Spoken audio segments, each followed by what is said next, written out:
All right, today we're trying one of my favorite grape varietals, and that's gonna be the Semillon. So they make a ton of wines with that grape, specifically whites, but my personal favorite is what they do in the sweet side. So today we have a 1993 Noble One from Bortoli. So this, I haven't tried any Australian sweet wines, so I'm super interested. And sweet wine, it's not like that crappy $15 Moscato you bought when you first turned 21 that gave you a crazy headache, right? This is made from the one and only Botrytis. All right, so we're gonna crack this open and I'm gonna get into, if you don't know what Botrytis is, it's one of nature's miracles. It's where fungus actually works in your favor. So let's get this baby open. Let's see what we got cooking. Okay, so this little 375 is a product of Australia. So what's super unique about sweet wines is they have an incredibly long shelf life. So because they have higher sugar contents and a little higher acidity, they can sit around for a long time. When I was over in France, one of the winemakers pulled out some wines from like 1901. And I was like, are those things still kicking? He was like, definitely. So sweet wines, super interesting. One of my personal favorites.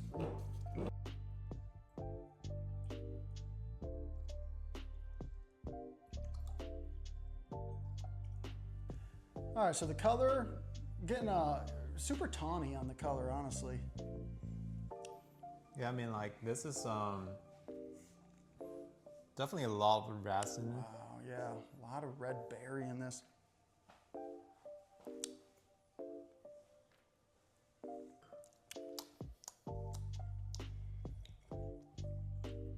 A lot of brown sugar. That's delicious. So this is at 14.5% residual sugar. And what's interesting, and so this is a byproduct of Botrytis.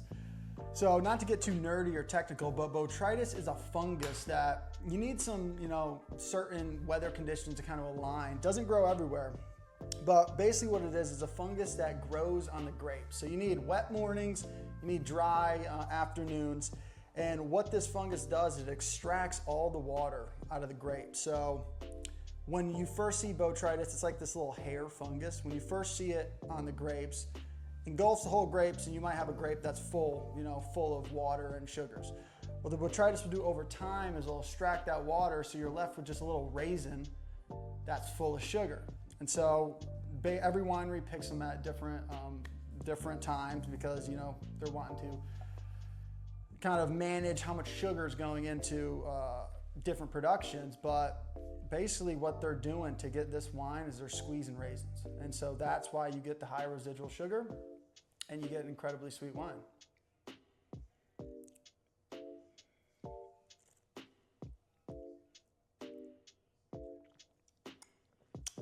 I mean, it definitely aged very well. It doesn't have that much of like downside flavors, I would say. And the only critique on this bottle is it might just be lacking that bit of acidity to back it off. I agree. I mean, I'm so biased because I love it. It's definitely enjoyable. It's really good. Would you say this has any oak aging on it? I was definitely there. Yeah, yeah. Right? You can taste like a more of like, it's still some like creamy and like like a buttery mouthfeel ish. So yeah, two differentiations. So sometimes they will oak age sweet wines, sometimes they won't. I tend to not like the oak too much, like Yakim, which is most notably known for the sweet wines. They use a lot of oak aging. So when you taste those, you get a lot of those oak profiles, in the wines. Some other places, around surrounding Sauternes, Cadillac, France, they won't oak age them, and so you get a really fresh, fruity, not so muted with the oak flavor profile, and that's what I tend to lean towards. But this seems like it doesn't have a lot of oak on it, and it's really good. It's really damn good. It's almost got a tawny port color to it.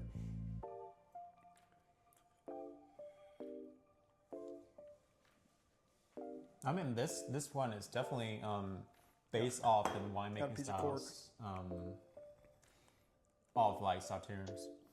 And Cork. Australia. I mean, it did remind me of some not so good vintage of like 90s, 80s Chateau de Coin, but yeah, I mean it's one kind of its own. It's Yeah. really interesting. If you haven't tried any sweet wines, like Botrytis offsprings, then you definitely should. I was the biggest hater of sweet wines because when I thought sweet wines, I thought crappy Moscatos, sugar additives, you know, the thing that sits on the shelf for $12 and that just gives you a raging headache the next morning. So when I thought sweet wines, that was my only kind of knowledge of sweet wines. It wasn't until I went to France and we did a tour basically for a week tasting specifically sweet wines that I learned about this whole Botrytis thing. I was there at the perfect time. I was eating fungus grapes off the vine, totally edible, even in its fungus form. And yeah, like how did somebody know to eat a fungus grape? I mean, I guess back in the you know, Knights days. I mean, I guess back in the Knights in Shining Armor days, people were poor. You know, somebody left grapes on the vine too long and they needed to eat something. And there's probably a story behind that, but who would have thought taking a bunch of moldy grapes and squeezing them could produce such a great wine?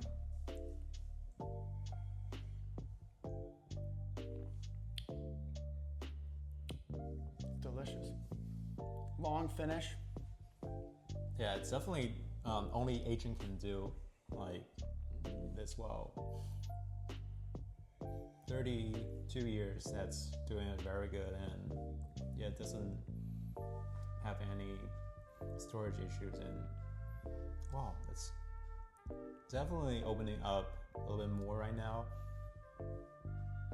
That's one of the greatest things too, Yeah. is the nose on a lot of sweet wines. It's hard to describe. It's almost like it's like a candied, I wouldn't say grape, but it's like if you took some type of fruit and you candied it, you know? Right, It's right. so strong, it's so sweet, you know, you get such awesome aromas. And unlike a lot of things where, you know, you might open up a Sauv Blanc, right? And you might have the most incredible floral nose on it and you're like, wow, this thing is gonna crush. And then you go to taste it and then you don't get any of those floral notes, right? I feel like in the sweet wines, usually the nose is a good, you know, it points you in a good direction of, you know, what you're gonna kind of experience on your palate. Right now, I will just like describe the nose as the creme brulee made by some like very good raisins.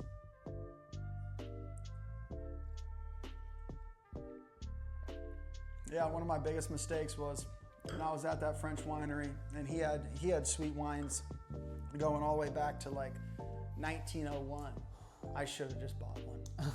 I should have, but You I should have. cheaped out and I bought my year, my birth year. So I got a couple 99 sitting there. But yeah, I mean these, because the residual sugar is so high, they're like Last for a centuries. yeah, they're like a fortified port, you know? You can buy ports from the 1850s, you know, and they're still kicking. Especially when they're well made, they're just like last for centuries. The oldest I've tasted is like, I think, the late 1800s. Yeah. Yeah. So this is, like I said, de Bortoli, Noble One. It's an Australian Botrytis, Semillon. Great. I've never had an Australian sweet before, so this is honestly a pleasure. My endless search for great sweet wines does not stop here, and it's because this is one of my preferences. You're probably going to see a whole lot more. So I give this thing a fucking killer rating. 11.5% alcohol. Perfect nightcap. So there we have it. That's our professional, unprofessional review. Thanks for watching, y'all. Thank you. We'll see you on the next one.